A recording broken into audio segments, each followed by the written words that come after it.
राधे राधे मेरी प्यारी फैमिली, कैसे हो आप सब। आई होप आप सब अच्छे होंगे और राधा रानी की कृपा आप सब पर बरस रही होगी। आज हम इस वीडियो में शेयर करने वाले हैं कि हमने राधा रानी की छठी कैसे सेलिब्रेट की। हम इस वीडियो में शेयर करेंगे सुबह से शाम तक हमने क्या क्या किया।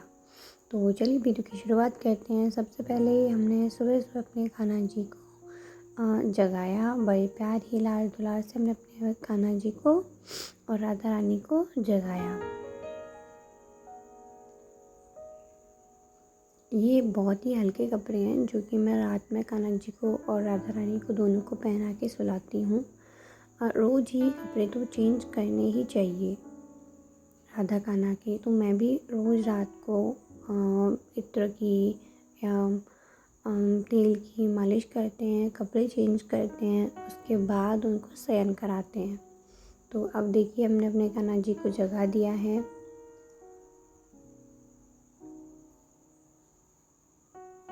उनको थोड़ा सा लाड लहराया। लाड लहराने के बाद उनको जगाने के बाद अब हम उनको उनके बेड से लेके आके उनके पार्क में उनको थोड़ी देर के लिए बिठा दिया है।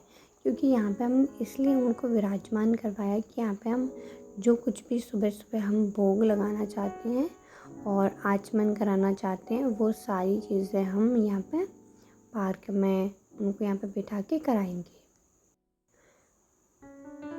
ये देखिए हमारी राधा रानी किशोरी जी यहाँ पे विराजमान कर दिए। अब हम अपने कान्हा जी को लेके आते हैं। हम अपने कान्हा जी को विराजमान करेंगे। ये आ गए हमारे लड्डू। इनको ये भाई कितने प्यारे लगते हैं लड्डू। राधा रानी इतने खूबसूरत, कोई इतना प्यारा कैसे हो सकता है। अब देखिए हम अपने राधा रानी को आचमन कराएंगे जल से।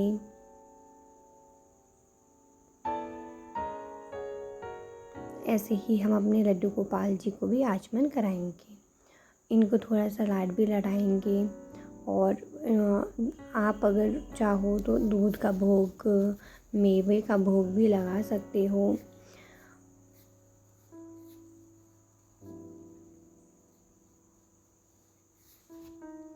आराम से इनको आचमन कराने के बाद हम इनको कुछ खेलने के लिए खिलौने भी दे सकते हैं। देखिए हमारा है राधा रानी का ये रुमाल है जिससे हम उनका फेस साफ करते हैं। अब बारी आती है कान्हा जी को स्नान कराने की और राधा रानी को स्नान कराने की। तो राधा रानी को मैंने पहले ही स्नान करा के बिठा दिया था। राधा रानी और कान्हा जी को हमने दूध से और गंगा जल से ही नॉर्मल स्नान कराया था सुबह। जैसे हम डेली का स्नान कराते हैं उसी प्रकार हमने दोनों का स्नान कराया था।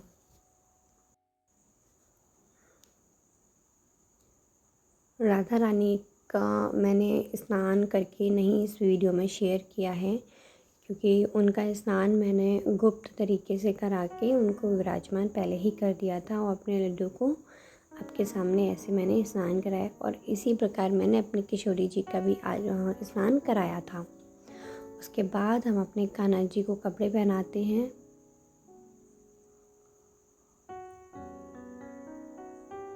ये मैंने नई पोशाक ही ली थी जो कि कान्हा जी की अलग से नई पोशाक रखी हुई हैं। वही मैंने नई पोशाक दोनों को पहनाई हुई थी। बड़े ही प्यार से हमने कान्हा जी को पोशाक धारण कराई।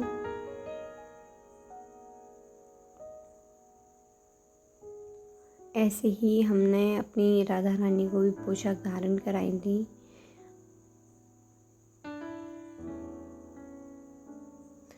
ये मैं इतना डिटेलिंग में पोशाक धारण कराना इसलिए बता रही हूँ क्योंकि ये बहुत ही अच्छा वे होता है। अब ये देखिए अब आती है श्रृंगार की बारी। हमने दोनों को पोशाक धारण करा दी, स्नान करा दिया। अब हमारी राधा रानी का हम बहुत ही प्यार से आराम से श्रृंगार कराएंगे क्योंकि उनको श्रृंगार करवाना बहुत पसंद होता है। वैसे तो हर लड़की को जैसे पसंद होता है श्रृंगार करना, वैसे ही मेरी किशोरी जी को सजना संवरना कान्हा जी के लिए बहुत ही पसंद है। इसीलिए हम दोनों को बहुत ही प्यार से श्रृंगार करेंगे। छठी वाले दिन हम जब छठी मनाते हैं तो वो शाम को 4 बजे मनाते हैं। शाम को 4 बजे मैंने क्या क्या किया था ये आपको वीडियो के लास्ट में पता चलेगा। ये जो मैंने पूजा इस प्रकार करी थी, वो सुबह की पूजा करी थी। बहुत ही प्यार से अपने लाडली जी का श्रृंगार किया था। ये देखिए ऐसे ही हमारे लड्डू का, हमारी किशोरी जी का। किशोरी जी देखिए थोड़ी थोड़ी थोड़ी थोड़ी स्माइल, वो बोलते हैं ना कि मंद मंद मुस्कनियाँ, वो वाला भाव आ रहा था मुझे। मेरी राधा रानी मुझे मंद मंद मुस्का के दिखा रही थी।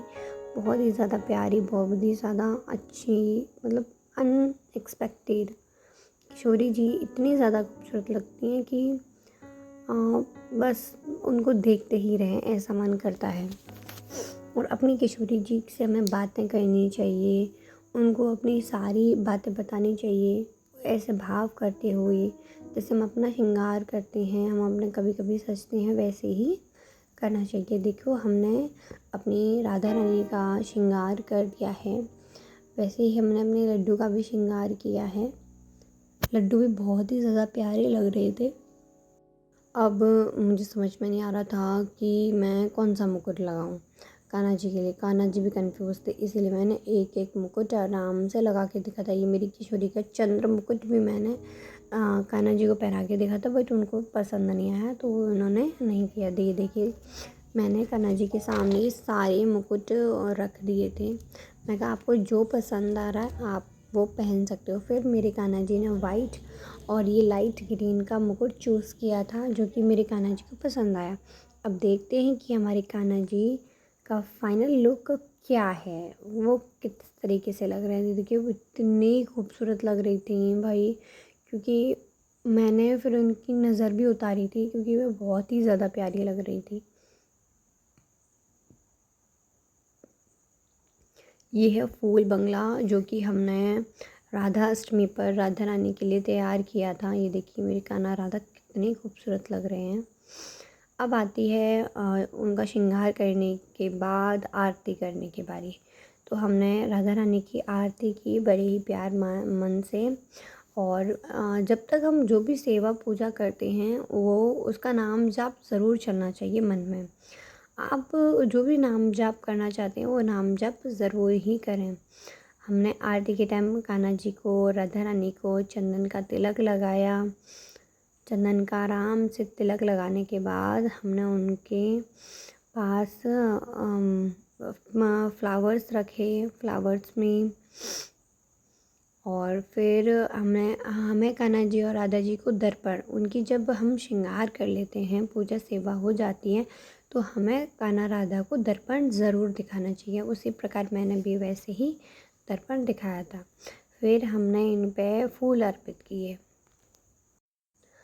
फूल अर्पित करने के बाद हमने इनकी की बहुत ही प्यार से आरती। आरती के बाद फिर हमने लगाया ये भोग। मैंने आज जो सुबह के टाइम पे भोग बनाया था खुद से, वो बनाया था हलवे का, या फिर पंजीरी बोल सकते हैं। फिर हमने दोपहर में जो भोग लगाया था वो लगाया था मीठे चावल का भोग, क्योंकि छठी है तो हमने मीठे चावल का भोग लगाया था शाम को 4 बजे के बाद। अब बारी आती है राधा रानी का काजल बनाने की, राधा रानी को काजल लगाने की। और वो इसमें मैंने बताया कि हमें राधा रानी का काजल कैसे बनाना चाहिए, उनको कैसे लगाना चाहिए। अगर वीडियो थोड़ी सी भी पसंद आई हो और आपको अगर यूज़फुल लगी हो तो वीडियो को लाइक करें, लाइक शेयर कमेंट, और चैनल को सब्सक्राइब करके बेल आइकन दबाना ना भूलें। देखिए हमने अपनी किशोरी जी को बाद में फिर ऐसे काजल लगाया था। मैं राधा रानी के काजल लगा रही थी तो मन में भाव आया कि मैं अपने कानों के भी काजल लगा ही देती हूँ, इसलिए मैंने फिर अपने कानों को भी काजल लगाया। ये था हमारा सुबह से लेके शाम तक का डेली का रूटीन। अब हमने काजल लगाने के बाद ये थी हमारी शाम की 4 बजे की पूजा। उसके बाद जो रात की पूजा थी वो आराम से नॉर्मल आरती करी। आरती करने के बाद फिर भोग पवाया। भोग पवाने के बाद फिर हमने इनको सुला दिया। राधे राधे।